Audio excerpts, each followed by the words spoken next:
کتاب زیست از جیدو کرشنا مورتی 3 جنوری۔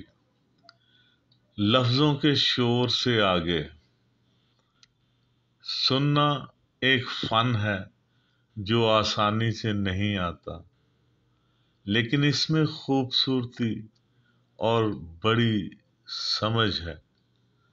ہم اپنے وجود کی مختلف گہرائیوں کے ساتھ سنتے ہیں، لیکن ہمارا سننا ہمیشہ پیشگی تصور یا کسی خاص نقطہ نظر سے ہوتا ہے۔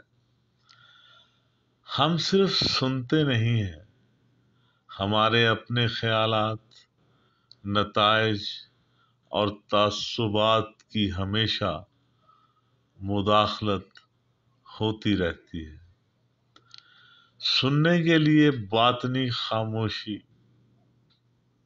حصول کے دباؤ سے آزادی، پرسکون توجہ ہونی چاہیے۔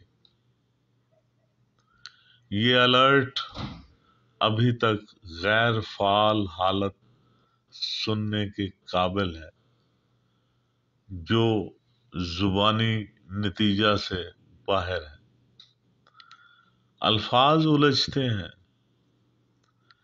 وہ رابطے کا صرف ظاہری ذریعہ ہیں، لیکن الفاظ کے شور سے آگے بات چیت کرنے کے لیے سننے میں چوکس جذبہ ہونا چاہیے۔ محبت کرنے والے سن سکتے ہیں، لیکن سننے والا ملنا انتہائی نایاب ہے۔ ہم میں سے زیادہ تر نتائج کے پیچھے ہیں، اہداف کو حاصل کر رہے ہیں۔ ہم ہمیشہ کے لیے غالب اور فتح یاب ہو رہے ہیں، اور اس لیے کوئی سننے والا نہیں ہے۔ سننے میں ہی لفظوں کا گیت سنائی دیتا ہے۔ Thank you very much.